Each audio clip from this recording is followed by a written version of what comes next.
Hello student, তোমাদের এখন routine অনুযায়ী ক্লাস 11 অর্থাৎ একাদশ শ্রেণীর শিক্ষাবিজ্ঞানের ক্লাস আছে।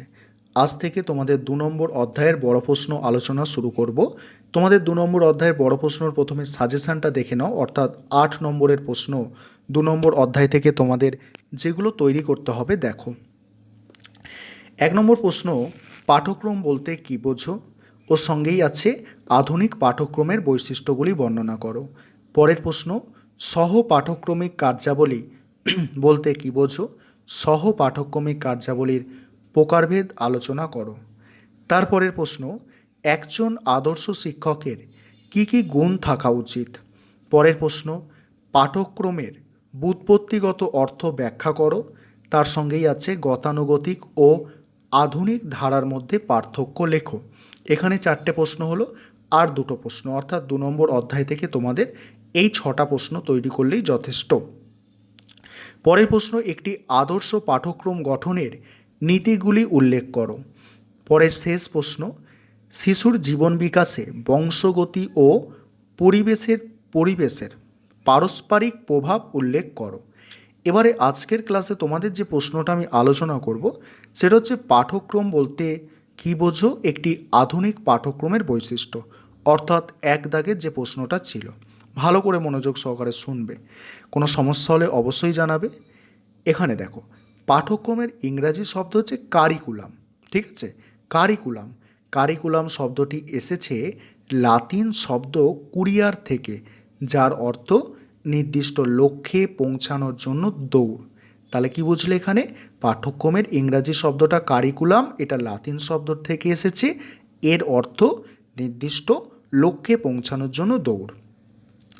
সাধারণভাবে পাঠ্যক্রম বলতে শিক্ষার্থীদের সমস্ত রকমের অভিজ্ঞতাকে বোঝায়, যা তারা শ্রেণীকক্ষে, কর্মশালায়, তারপরে খেলার মাঠে, দেখো শ্রেণীকক্ষে, কর্মশালায়, তারপরে খেলার মাঠে, দেখো এখানে যেটা বলছিলাম যে আরেকবার শোনো, ঠিক আছে? এখানে কি বলছে দেখো, শ্রেণীকক্ষে, কর্মশালায়, খেলার মাঠে এবং শিক্ষকদের সঙ্গে যোগাযোগের মাধ্যমে লাভ করে। তারপরে বলছে এই অর্থে সমগ্র বিদ্যালয় জীবনী পাঠ্যক্রম, যা শিক্ষার্থীদের জীবনের সমস্ত ক্ষেত্রকেই স্পর্শ করে এবং তারা সুসংহত ব্যক্তিত্ব গড়ে তোলে। বলছে তার সুসংহত ব্যক্তিত্ব গড়ে তোলে। বিশিষ্ট শিক্ষাবিদ পেইনি বলেছেন, শিক্ষার্থীদের ব্যক্তিত্ব বিকাশে এবং তাদের মধ্যে আচরণের পরিবর্তন আনার উদ্দেশ্যে বিদ্যালয়ে যে সমস্ত কর্মসূচি নির্বাচন এবং সচেতনভাবে নির্বাচন করা হয় তাদের সমবায় হলো পাঠ্যক্রম। হার্নি, এটা রেপ আছে, হার্নি পাঠ্যক্রম সম্পর্কে বলেছেন, শিক্ষার্থীরা যা কিছু শেখে তাই হলো পাঠ্যক্রম। এবার পাঠ্যক্রমের বৈশিষ্ট্য দেখো। পাঠ্যক্রমের বৈশিষ্ট্য, প্রথম বৈশিষ্ট্য আছে অভিজ্ঞ ব্যক্তি ও প্রতিষ্ঠান দ্বারা নির্ধারিত। পাঠ্যক্রম নির্ধারণ বা স্থির করার জন্য পাঠ্যক্রম নির্ধারণ বা স্থির করার জন্য কি বলছে দেখো, স্থির করার জন্য অভিজ্ঞ ব্যক্তি বা প্রতিষ্ঠানের প্রয়োজন হয়। এর সঙ্গেই আছে দেখো, যেমন খুশি পাঠ্যক্রম নির্ধারণ করা যায় না। পাঠ্যক্রম নির্ধারণ বা স্থির করার সময় বহু বিষয় নজর দিতে হয়। তারপরের পয়েন্ট আছে দেখো, পূর্ব নির্ধারিত। পাঠ্যক্রম কি বলা হচ্ছে? পূর্ব নির্ধারিত। এর অর্থ যে কোনো শ্রেণীর, বলছে এর অর্থ যে কোনো শ্রেণীর পাঠ্যক্রম অভিজ্ঞ ব্যক্তি বা ব্যক্তিবর্গের দ্বারা আগে থেকেই নির্ধারণ করা হয়। সুপরিকল্পিত উপায়ে শিক্ষার্থীদের বয়স, বিকাশগত বৈশিষ্ট্য, সামর্থ্য প্রভৃতি বিষয়ে ভেবে চিনতে একটি স্থির করা হয়। মানে শিক্ষার্থীদের বয়স কতটা, বিকাশগত বৈশিষ্ট্য কেমন, সেটা ভেবেচিন্তে পাঠ্যক্রম নির্ধারণ করা হয়। পরিবর্তনযোগ্য পাঠ্যক্রম অর্থাৎ সিলেবাস পরিবর্তন হয়। মানব জীবন সদা পরিবর্তনশীল, তার সঙ্গে সঙ্গতি রেখে পাঠ্যক্রমও পরিবর্তিত হচ্ছে। অর্থাৎ পাঠ্যক্রমের একটি গুরুত্বপূর্ণ বৈশিষ্ট্য হলো এটি পরিবর্তনযোগ্য। তারপরে দেখো কি বলা হচ্ছে পরের পয়েন্টে, বলছে শ্রেণীকক্ষের মধ্যে বা বাইরে বিস্তৃত পাঠ্যক্রমের মধ্যে যেসব অভিজ্ঞতার সমষ্টিকে অন্তর্ভুক্ত করা হয় সেগুলি কেবল শ্রেণীকক্ষের চার দেয়ালের মধ্যেই সীমাবদ্ধ থাকতে পারে না। শ্রেণীকক্ষের বাইরে সমস্ত সুপরিকল্পিত অভিজ্ঞতাই পাঠ্যক্রমের অন্তর্ভুক্ত। তারপরে পয়েন্টটা দেখো, বহু অভিজ্ঞতার সমষ্টি। পাঠ্যক্রম কোনো একটি নির্দিষ্ট বিষয় থাকে না, পাঠ্যক্রমে কোনো একটি নির্দিষ্ট বিষয় থাকে না। আসলে পাঠ্যক্রম হলো অনেকগুলি অভিজ্ঞতার সমবায়।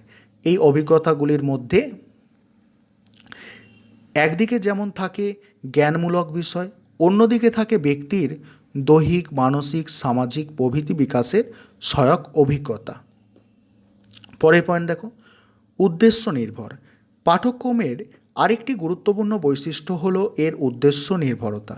সমাজের প্রয়োজনে, জীবন ও জীবিকার তাগিদে পরিবর্তনশীল পরিবেশের উপযোগী বিষয়বস্তু সংগঠিত করতে হয়, যাতে শিক্ষার্থীরা আগামী দিনে বিভিন্ন সমস্যা সমাধানের কৌশল আয়ত্ত করতে পারে।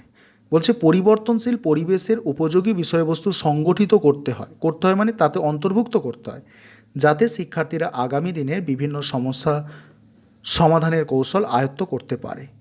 তারপরে কি বলা হচ্ছে দেখো, মূল্যায়ন সাপেক্ষ মানে পরীক্ষার ব্যবস্থা আর কি। পাঠ্যক্রম সাধারণত দু ধরনের মূল্যায়ন হয়ে থাকে। এগুলি হলো প্রস্তুতিকালীন মূল্যায়ন আর চূড়ান্ত মূল্যায়ন। যেমন তোমাদের একটা পরীক্ষা হয়, প্রথমে টেস্ট পরীক্ষা, তারপর ফাইনাল পরীক্ষা হয়, সেরকম প্রস্তুতিকালীন মানে টেস্ট। উপসংহার দেখো, এই আলোচনার পরিপ্রেক্ষিতে বলা যায় আধুনিক পাঠ্যক্রম হলো উদ্দেশ্যমুখী, অভিজ্ঞতা নির্ভর, পরিবর্তনশীল, জীবনকেন্দ্রিক, কর্মভিত্তিক ও চাহিদাভিত্তিক। এই ছিল আজকের ক্লাস। তোমাদের কোনো সমস্যা থাকলে অবশ্যই জানাবে। তোমাদের মক টেস্ট নেব 1 নম্বর অধ্যায় থেকে, তোমরা পড়া স্টার্ট করো। আজকে তোমাদের